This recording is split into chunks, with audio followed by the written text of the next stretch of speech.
을 딛고 일어선 사람만이 기쁨을 누릴 수 있는 것, 이게 바로 고진감래입니다.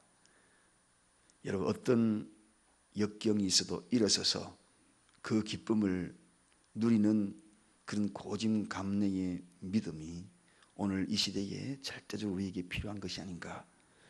위대한 음악가 핸델이 너무나 잘 알고 또 많이 들은 사람입니다.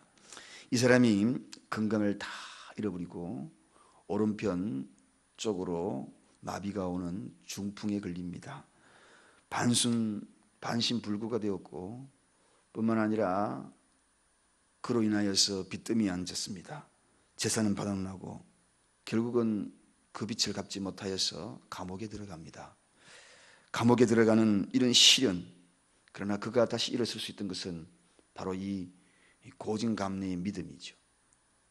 다시 이 신앙을 가지고 그 어떤 작품보다도 위대한 핸델의 메시아, 그 곡을 작곡하고 오늘 이 시대에도 우리에게 불려지게 되는 그러한 놀라운 곡을 작곡을 했습니다. 만약에 그가 그런 고통을 경험하지 않았다면 그런 위대한 곡을 만들어낼 수 있었을까?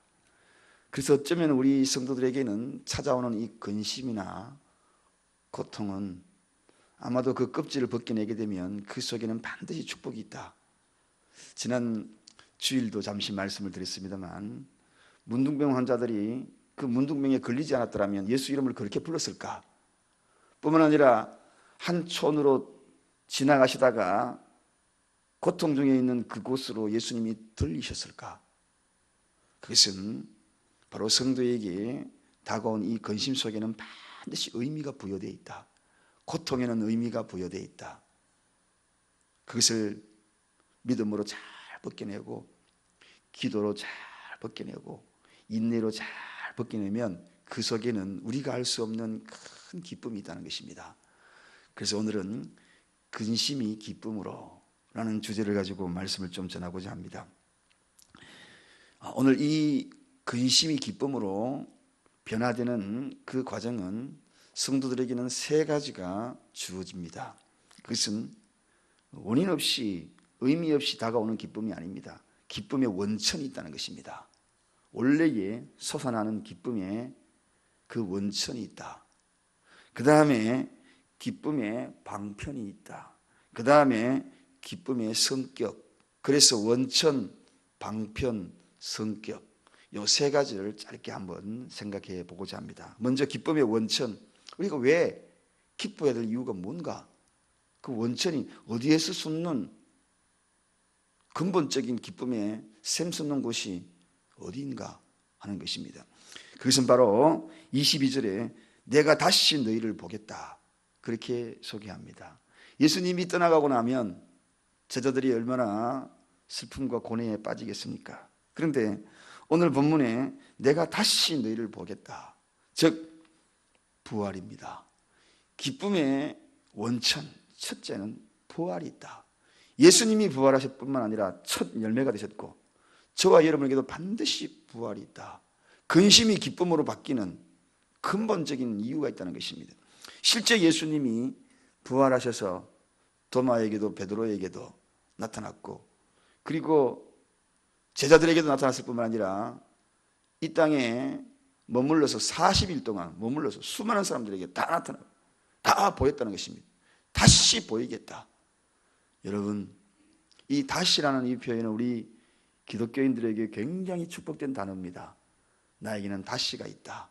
세상 사람들은 다시가 있는지 없는지 그들은 알 수 없습니다. 또 그들에게는 이런 부활의 기쁨이 없습니다. 우리는 다시가 있습니다. 할렐루야. 다시 있습니다. 다시 있습니다. 그리스도의 부활은 그래서 성도의 기쁨의 원천입니다. 왜? 다시 부활이 있기 때문에. 두 번째 기쁨의 원천은 내가 다시 너희를 보겠다 하는 이 이야기는 끊임없는 동행입니다. 끝까지 함께 동행하겠다. 여러분, 오늘 이 요한복음이 쓰여진 시기가 언제 있는가 하면 예수님이 이러한 말씀을 하시고 이 언약의 말씀을 하신, 오늘 이 말씀을 하시고 난 다음에 장장 60년이 지난 이후에 요한복음이 쓰여집니다. 이해 가시죠? 이 요한복음이 쓰여진 배경은 예수님이 이 말씀하시고 난 다시 보겠다는 이 말씀하시고 60년이 지나가지고 이 말씀을 쓴 거예요. 그렇다면 이 60년 동안에 이 요한이 어떤 경험을 했다는 것입니까? 동행의 경험이 없었다면 이런 요한복음을 쓰겠습니까? 자기 간증인 거예요. 60년이라는 얼마나 험난한 세월이 복음을 전하면서 위기가 있었겠습니까? 고통이 있었겠습니까? 아픔이 있었겠습니까? 그 험난한 세월 속에 극심한 박해를 다 경험했다는 것입니다. 그럼에도 불구하고 60년 동안 그런 경험한 사람이 오늘 이 요한복음을 썼다는 것은 60년에 대한 지나온 과거를 보니 하나님이 동행했더라, 주님이 동행했더라, 끊임없이 동행했더라. 요한은 그 사실을 깨달은 거예요. 그래서 지금 이 요한복음을 기록하면서 동행에 대한, 끝없는 동행에 대한 그 예수님을 기록을 하고 있는 것입니다. 신앙이란 무엇인가? 믿음이란 무엇인가? 항상 나와 동행한다는 사실을 잊지 않는 것, 이것이 바로 믿음입니다. 어떤 처지에서도 신실하신 그분이 나와 동행한다, 이것이 기쁨의 원천입니다. 오늘도 여러분, 나와 동행한다는 이 사실을 기억하고 나갈 때 나도 모르게 기쁨이 있는 겁니다. 요한이 마치 험난한 전도 여행을 떠날 때, 고통 가운데 박해 가운데 떠날 때에도 나와 동행한다, 발걸음 옮길 때마다 한 발걸음, 오른 발걸음, 왼 발걸음 옮길 때마다 나와 동행하고 이런 발걸음을 옮겨 나갔다는 것입니다. 그러니 기쁘다는 것입니다. 그래서 기쁘다. 그 다음에 기쁨의 원천이 또 하나 있습니다. 예수님의 재림입니다. 내가 다시 보겠다, 이 말은 예수님의 재림의 언약도 약속하는 것입니다. 그래서 우리의 기쁨이 원천이 있는 겁니다. 다시 주님이 오신다. 우리 그리스도인은 집이 두 채입니다. 저 하늘나라에 한 채가 있고 이 땅에도 살아가는 우리 집이 있어요. 여러분, 늘 이 생각을 해야 합니다. 설령 이 땅에는 내 집이 아니고 전세 살아고 월세 살아도 주님 나라에 내 집이 있습니다. 그 집은 어떤 상황에서도 빼앗기지 않고 부채가 없어요. 다달이 갚아가는 융자금도 없어요. 영원히 준비된 내 집이에요.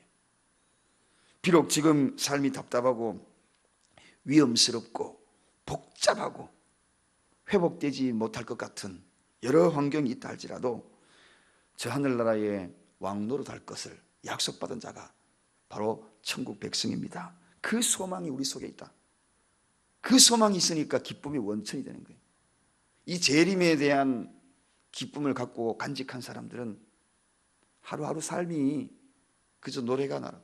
오늘 이 예배드리러 올 때 무거운 발걸음을 왔지만 주님 나라에 내 집이 있고 월세 내야 되고 전세 올려달라 그러고 그런 걱정들이 연말 되면 또 다가오고 계약기간 되면 다가오고 할 그때에도 이 소망을 가지고 이겨내시기를 바랍니다. 네 집은 요거지, 요거 빌려줘 놓고 그러지, 내 집은 더 크다. 그 다음에 기쁨의 방편이 있습니다. 이제 두 번째 우리가 생각할 기쁨의 방편은 무엇인가? 바로 그것을 확신시키는 믿음입니다. 앞에 제가 이야기했던 이것을 믿음으로 기쁨을 얻어야 합니다. 확실한 믿음, 흔들리지 않는 믿음. 또 어떻게 그 기쁨의 방편으로 내 것으로 확실하게 만듭니까? 기도함으로 얻어야 합니다. 오늘 24절에 내 이름으로 구하라 그리하면 받으리니 너희 기쁨이 충만하리라. 그렇게 그 기쁨은 구하라, 기도함으로 내 것으로 확신하게 되는 것입니다.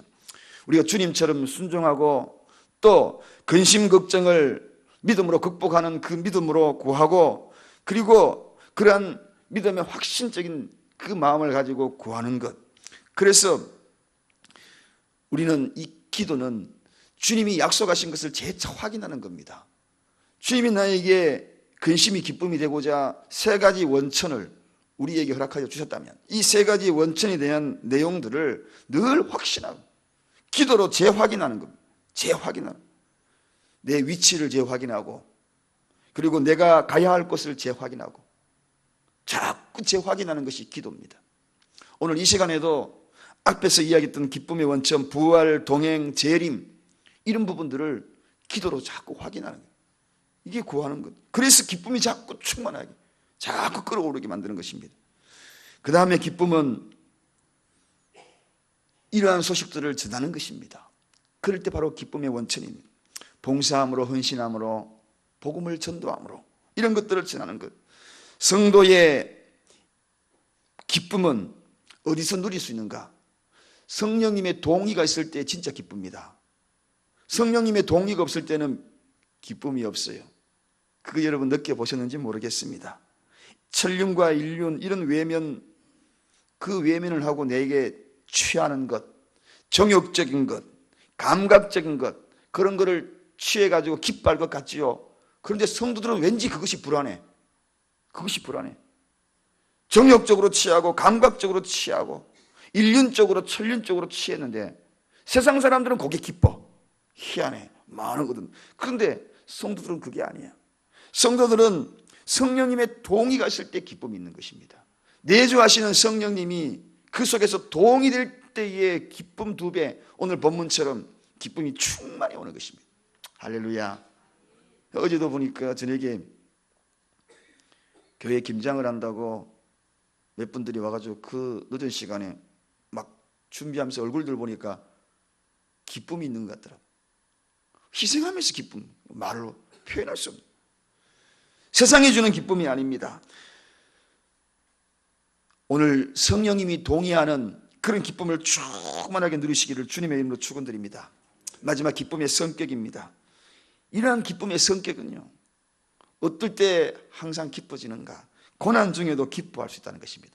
기쁨의 원천이 있고 기쁨의 방편으로 재확인하고, 그러고 난 다음에 돌아보면 고난 가운데도 기뻐.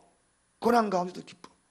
이게 바로 기쁨의 성격이에요. 성도의 기쁨의 성격은 고난 중에도 기쁩니다. 그래서 오늘 21절에 보니까 해산하는 여인의 기쁨 같은 그런 성격을 갖고 있다는 것입니다. 해산하는 여인들 한번 보셔요. 얼마나 고통스럽습니까? 얼마나 힘에 겹습니까? 그런데 해산 이후의 기쁨은 완전히 잊어버리거든요. 그 얼굴의 미소, 그리고 절정감에 이르는 그 기쁨, 환희, 그런 걸 그의 얼굴에서 발견하게 되거든요. 내가 이겨냈다. 오늘 성도의 기쁨은 해산하는 여인의 기쁨과 마찬가지다. 이 고난 중의 기쁨이라는 것입니다. 고통 그 자체도 기뻐할 수 있는 이유가 바로 성도의 기쁨입니다. 그리고 이 기쁨은 22절에 보니까 빼앗을 자가 없느니라, 그렇게 소개합니다. 절대적인 기쁨입니다. 성도의 기쁨은 상대적인 기쁨이 아닙니다. 절대적인 기쁨입니다. 동행, 부활, 재림, 이게 무엇입니까? 진리가 아닙니까? 진리를 소유했기 때문에 절대적인 기쁨입니다. 진리가 아닌 비진리를 소유하잖아요. 그러면 상대적인 기쁨이죠. 그런데 진리를 소유하면 절대적인 기쁨이 나오는 것입니다. 할렐루야. 적어도 우리는 진리를 소유한 자들입니다. 일시적인 정욕과 감성을 소유하여 기뻐하는 비진리에 소유한 자가 누리는 그런 기쁨이 아닙니다. 우리는 절대적인 기쁨, 진리를 소유한 자의 기쁨, 기쁨의 원천, 기쁨의 방편, 그리고 기쁨 그 자체의 성격, 이러한 3가지가 우리 속에 충만함으로 오늘도 근심이 기쁨으로 변하여 발걸음을 옮기는 이 새벽이 되기를 간절히 축원드립니다. 활짝 한번 웃어보실래요? 기쁨이 그렇습니다. 오늘 이 마음으로 발걸음을 옮겨 가십시다. 기도하겠습니다. 하나님,